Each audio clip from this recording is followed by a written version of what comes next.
Welke optie kiest de provincie tijdens de maandenlange reparatie van de Westerschelde-tunnel? Om en om door de tunnel met een reserveringssysteem of toch omrijden via Antwerpen. Het is kiezen tussen twee kwaden. En verder in deze uitzending. Relatief weinig Parkinsongevallen in Zeeland. En ook studenten buigen zich over de toekomst.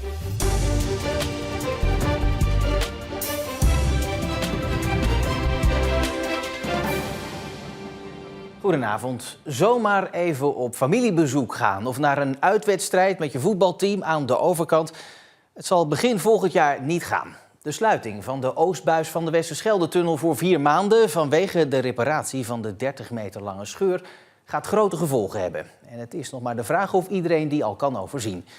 Straks meer daarover, maar eerst wat gaat er nou precies gebeuren volgend jaar? Er liggen nog 2 scenario's op tafel voor de Westbuis, die dus wel open blijft. De ene is blokrijden, dat wil zeggen het ene uur de ene kant rijden, de andere kant die mag het andere uur rijden. En het tweede scenario wat nog overgebleven is, dat is eenrichtingsverkeer en dat betekent van noord naar zuid. En voor de andere kant moet je via Antwerpen. Het is kiezen tussen twee kwaden. Als de keuze valt op blokrijden moet het verkeer dat gebruik maakt van de tunnel drastisch omlaag. En dan komt er een reserveringssysteem.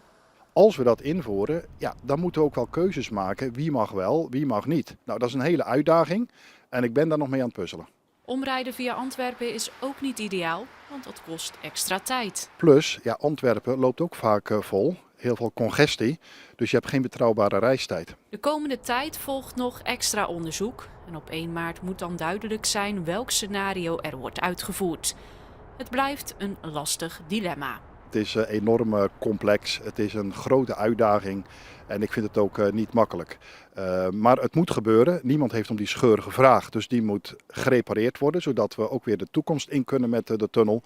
Maar ik zal inderdaad, als we er eenmaal achter staan, een zucht van verluchting geven. We gaan naar verslaggever Carlijn de Splinter op de plek waar het straks dus een stuk rustiger zal worden. Zeg Carlijn, waar is nou eigenlijk die optie gebleven om in de Westbuis gewoon 2-richtingsverkeer in te stellen? Ja, dat plan is compleet van de baan, want het is niet veilig. Ja, die tunnelbuizen zijn echt ingericht voor eenrichtingsverkeer. Dat zie je bijvoorbeeld aan de ventilatiesystemen. Als er brand uitbreekt en er ontstaat rook, dan wordt die rook 1 kant met het verkeer mee de tunnelbuis uitgeblazen. Ja, ga je werken met 2-richtingsverkeer, dan gaat die rook tegen de voorruiten aan van de tegenliggers. Ja, dat kan gevaarlijke situaties opleveren. Dat willen ze niet en daar krijgen ze ook helemaal geen vergunning voor. Welk van de 2 scenario's er dan ook wordt gekozen, kans op verkeerschaos is natuurlijk groot. Wat gaan ze daaraan doen? Ja, toch het dringend advies meegeven. Vermijd die tunnel in die periode. Ga thuiswerken. Ga met de Westerschelde-ferry als je toch aan de andere kant moet zijn, want er gaan extra vaarten. Ga met de bus, want die worden ook meer ingezet. Maar ja, dat kan niet iedereen. Niet iedereen kan thuis gaan werken als je bijvoorbeeld in de zorg werkt of in een fabriek in ploegendienst. Daarom maken ze zich bij Yara in Sluiskil toch echt wel druk om die bereikbaarheid. Bij chemiebedrijf Yara in Sluiskil staat volgend jaar de grootste onderhoudsstop ooit op de planning. Die valt deels samen met de reparatie aan de tunnel. Voor het onderhoud zijn 10 weken lang 1500 extra mensen nodig. En die komen uit alle hoeken van de provincie. Bereikbaarheid gedurende de stop, met name voor de mensen die nodig zijn, dat is eigenlijk op dit moment onze grootste zorg. En uiteraard ook voor de eigen medewerkers, ook richting de ploegen. Dat je ziet dat ploegenmedewerkers die uit de nacht komen en een nacht hebben gewerkt, dat je die vlot en veilig ook naar huis wil sturen. En dat die ook snel weer thuis kunnen zijn om een bed in te kruipen en nodige rust te kunnen pakken. En nu is dus nog niet duidelijk wat ze met de Westbuis gaan doen, hoe ze dat verkeer gaan regelen. Wat zou voor jullie een oplossing zijn?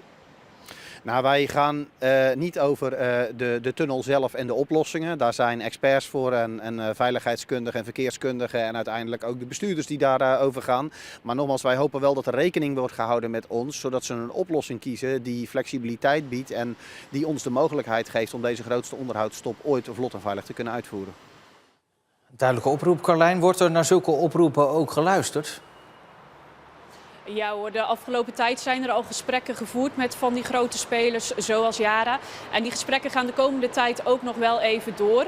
Om te kijken wat bijvoorbeeld een bedrijf, ziekenhuis nodig heeft bij een bepaald scenario. Ga je bijvoorbeeld mensen met een cruciaal beroep voorrang geven bij zo'n reserveringssysteem als je met bloktijden gaat werken? Ja, dat wordt nog uitgezocht.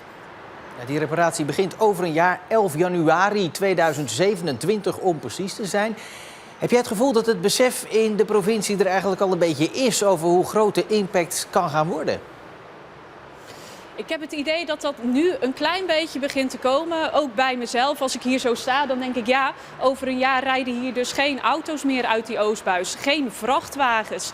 Het gaat echt wel grote gevolgen hebben voor kleine spelers. Hè. Je zei het al, voetbalclubs die door heel de provincie wedstrijden spelen. Hoe gaan die dat doen? Een simpel familiebezoekje aan de overkant. Ja, dat zit er ook niet zomaar meer in. Je moet echt vooraf gaan nadenken, hoe ga ik reizen? Bij welk scenario dan ook. Voor 1 maart meer duidelijkheid. Carlijn, dank je wel. De douane heeft vorig jaar 7000 kilo cocaïne onderschept in de haven van Vlissingen. 2000 kilo minder dan het jaar ervoor. De douane constateert dat de kookvondsten kleiner zijn dan eerdere jaren. Waarschijnlijk omdat de ladingen verdeeld worden over kleinere hoeveelheden. Hoeveel drugs er niet door de douane is onderschept, blijft natuurlijk gissen. De vermoedelijke bestuurder van deze verlaten auto, waarna gisteren tevergeefs werd gezocht door de brandweer, heeft zich gemeld bij de politie. De auto was in het water terechtgekomen aan de Deltastraat in Zierikzee. Er werden duikers ingezet omdat de deuren van de auto open stonden en ook de sleutel er nog in zat. Uit onderzoek blijkt dat de ziekte van Parkinson in Zeeland naar verhouding minder voorkomt dan in de rest van het land. En dat terwijl Zeeland veel land- en tuinbouw heeft. En uit onderzoek bekend is dat er een link is tussen Parkinson en pesticiden. Op deze kaart heeft Zeeland een lichtblauwe kleur. Hoe lichter de kleur, hoe kleiner het aantal Parkinson-patiënten. Voor Parkinson-specialist Danny de Leeuw kwam dat resultaat als een verrassing.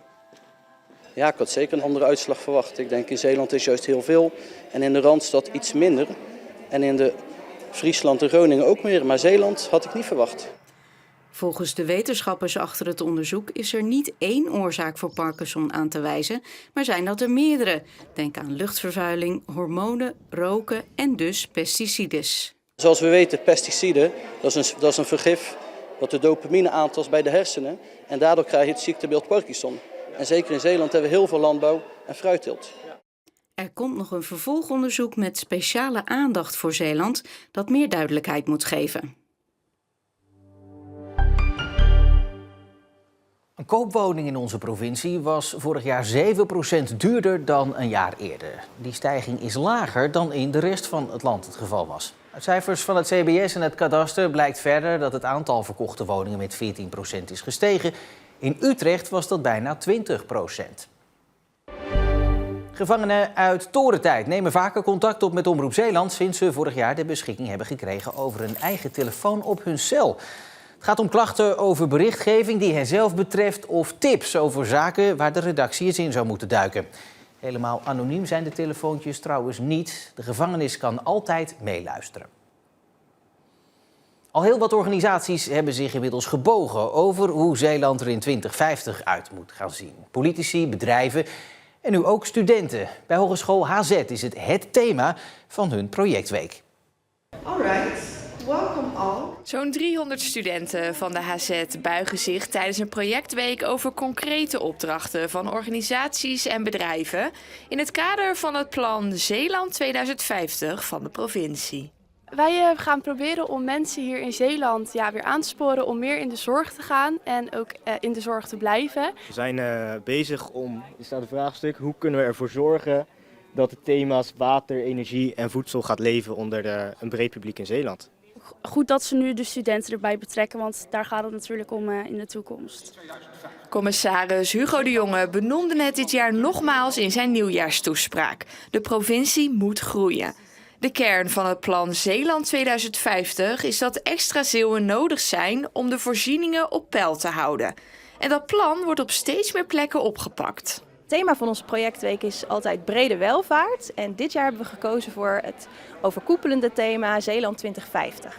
heeft alles te maken met een leefbaar Zeeland. En binnen onze projectweek werken de studenten aan vraagstukken rondom vitaal wonen, vitaal leven, vitaal werken.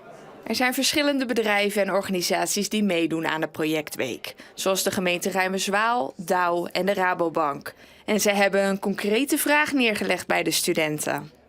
We zorgen dat ze gaan kijken naar hoe kan de Rabobank de eiwittransitie stimuleren.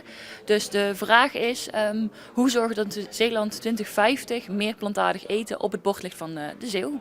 De vraagstukken waar studenten aan werken zijn heel concreet. Het gaat vaak ook over de eigen doelgroep. Dus ze mogen ook onderzoek doen onder leeftijdsgenoten, soms ook onder mensen die ze kennen vanuit hun woonplaats. Dus daardoor wordt het concreter. Ze mogen zelf echt meedenken over die toekomst van Zeeland. Nou, ik heb ze uitgedaagd met de vraag: als ik €30.000 zou hebben voor het project op te richten, ja, hoe zou dat dan eruit zien? Dus ze gaan ook voor mij echt die praktische slag toepassen, zodat ik eventueel vrij makkelijk het plan kan gaan uitvoeren. En dat is een beetje afhankelijk van waar ze mee komen, maar ja, ik hoop dat ze me inspireren om de juiste volgende stappen te zetten. En ondanks dat 2050 nog ver weg voelt, weten de studenten er wel raad mee.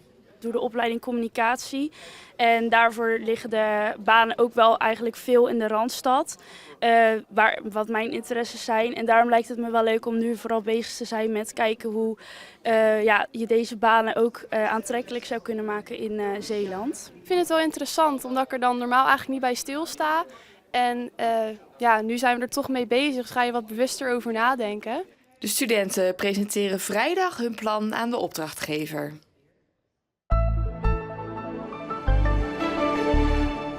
Een mooi en zonnig begin met alleen maar wat sluierbewolking. Maar in de loop van de middag kwam er vanuit het zuiden meer bewolking. Morgen gaat eigenlijk precies hetzelfde. We starten zonnig, maar in de middag is zelfs een bui mogelijk hier en daar. Het is wel vrij zacht, 8 of 9 graden.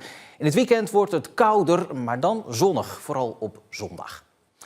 En over een ruime week dan start het WK veldrijden in Hulst. Maar hoe is het toch eigenlijk zover gekomen dat dit grootste sportevenement ooit voor Zeeland in Hulst terecht is gekomen? Op onze site een uitgebreide reconstructie van hoe dat kwam. Van een wild idee op een feestje tot 50.000 toeschouwers. Het hele verhaal online in onze app en ook op onze website omroepzeeland.nl. En ik wens je voor nu nog een heel mooie donderdagavond.